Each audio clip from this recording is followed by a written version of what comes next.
बहुत दिनों की बात है। एक नदी किनारे एक सोनपुर नामक गांव बसा हुआ था। उसी गांव में दो भाई बहन रेनू और राकेश अपने मम्मी पापा के साथ हंसी खुशी अपने घर में रहते थे। रेनू और राकेश पढ़ाई में अच्छे, लोगों की मदद करने वाले और होशियार बच्चे थे।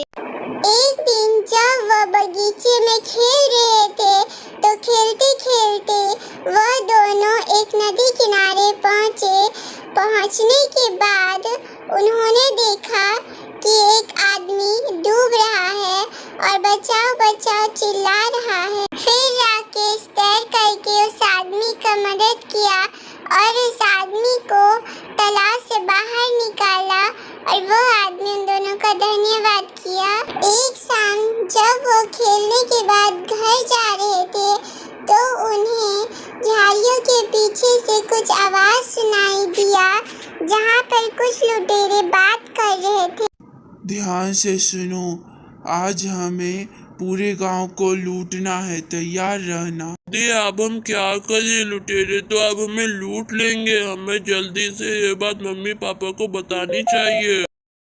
हमारे पास उतना समय नहीं है, हमें खुद ही कुछ दिमाग लगा करके इन सभी को रोकना होगा। दी, हम लोग एक गड्ढा बनाएंगे और उन्हें इस गड्ढे में गिरा देंगे, फिर वो गांव तक नहीं पहुंच पाएंगे।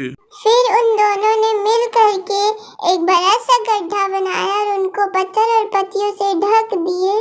उसके बाद वह दोनों झाड़ियों के पीछे छुप करके उन सब का इंतजार करने लगे।